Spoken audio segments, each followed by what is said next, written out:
क'क्राझार जिल्लानि सिङाव थानाय कसुगावनि हाब्रुबिलाव दिनै JJMनि मावफुं सोद्रोमा मुस्रि नीलुत स्वर्गियारी बिथाङा दैनि आंखालखौ नायबिजिरनायजों लोगोसे जल जीवन मिशननिफ्राय 150 फुट बरिं दोनानै गामि ओनसोलाव थोजासे दै राननो आरो दैनि जेंनाखौ सुस्रांनो गामिनि थागिबिफोरजों लोगोसे BTCनि मावफुं सोद्रोमा उखिल मुसाहारिनि नुजाथिनायाव बरिं जावनो बेखेवनानै होयो। बेजों लोगोसे बिथाङा बुङो दि BTC आरो आसामनि जेसेबां दैनि जेंनाफोरखौ गासैखौबो सुस्रांनायनि खामानिफोर मावगासिनो दं आरो फैबाय थानाय समाव दैनि जेंनाफोरखौ फोजोबगोन होननानै फोरमायदों। लोगोसे फरायसालिफोराव गथ'फोरनो दै लोंनायनि सुबिदाखौ JJMनि दारै मावफुंगोन होननानैबो फोरमायबावदों।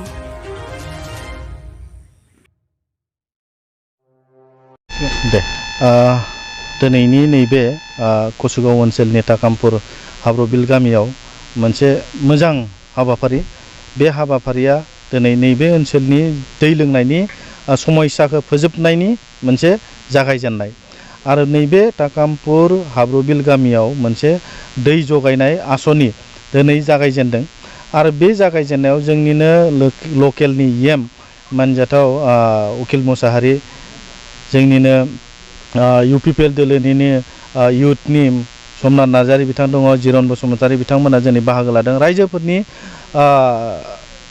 समस्याखौ समाधान खालामनो थाखाय BTR सरकारा जेब्लाबो नाजाबाय थादों आरो जोङो एबारे नैबे साहा ओनसोलाव जेसेबांखिनि दै लोंनायनि समस्या दङ बे समस्याफोरखौ फोजोबनायनि जोंहा मिशन लादों आरो एबारे सेन्ट्रेलनि JJM जितु जल जीवन मिशननि मोनसे आसनि दङ बिनि गेजेरजोंबो जोङो नैबे ओनसोलाव थानाय दैनि समस्याफोरखौ फोजोबगोन।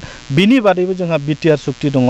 BTR सुक्तियाव जोंहा दै लोंहोनायनि नैबे साहा ओनसोलाव थानाय जेसेबांखिनि बर' ओनसोल दङ, हाजोनि सेराव थानाय हायेन ओनसोलाव थानाय बर' ओनसोलाव मोनफ्रोमबो गोग्गो दै लोंहोनायनि बेबस्था जोंहा नैबे साननैसोनि गेजेरनिफ्रायनो जोंनि सुक्तिनि दफाफोरा इमप्लिमेन्ट जानायनि उनावनो खामानिया जाबावसिगोन आरो जों आसा खालामो जे जोंनि नैबे साहा ओनसोलाव थानाय मोनफ्रोमबो गामिया गोग्गो दै मोलोंनायनि बेबस्था जोंनियाव फैगासिनो दङ। दा बेखायनो बिनि मोनसे दिन्थि महर हिसाबै दिनै आंखौ नैबे गामिया लिंहरनानै इन'ग्रेसन खालामहोदों। बे इन'ग्रेसन खालामनायखौ जों आसा खालामदों नैबे ओनसोलनि मोनसे समस्याखौ समाधान जाबाय होननानै आरो बिनि बादैबो जोंहा गोबां जायगायाव मोनसेनि उनाव मोनसे समस्याखौ समाधान खालामनायनि थांखि लागासिनो दङ। जों आसा खालामो प्रमद बर'नि दैदेननायाव BTR सरकारा जोंनि ओनसोलाव थानाय दैनि जेंनाया लासै लासै जोबलांगोन। बियो जागासिनो दङ। जोङो सेन्ट्रेलनि JJM जल जीवन मिशननि गेजेरजों जोंहा LP स्कुल, ME स्कुलफोराव मोनफ्रोमबो LP स्कुल, ME स्कुलफोरावहा दायो वाटार टेंकि बसायनाय खामानिया जागासिनो दङ। बबेयावबा जोब्बाय, खिन्थु नैबे साहा ओनसोलाव जेराव माने 200 फुट 300 फुट जावनांगौ जानाय स्कुलफोर दङ बैफोर स्कुलाव जानाय नङा। एसे गाहायाव जेराव जोङो 50 फुट 60 फुटजोंनो दै मोनो बे ओनसोलनि स्कुलफोराव अलरेडि टेंकि बसायनाय, मेसिन बसायनाय खामानिया जाबाय आरो बहाबा जोङो बे खामानिया जोब्बाय। खिन्थु नैबे साहा ओनसोलाव समस्या मोनसे दङ जे बेहाय मेसिनजों नङाबा जाया। बे फिसा स्किमा जोंनि गाहाय ओनसोलाव गाहाय जायगाफोराव जाबाय आरो जाय जायगाफोराव जायाखै बिनि थाखाय जोङो मोनसे सार्भे खालामबाय थादों। सार्भे खालामखांनायनि उनावनो नैबे ओनसोलनि समस्याफोरखौ मोनफ्रोमबो स्कुलावहा दै टेंकि बसायनायनि खामानिया जोंहा आन्डार प्रसेसआव जोङो दायो सोलिबाय थादों। दा बेखायनो आसा खालामो जोङो फैबाय थानाय समाव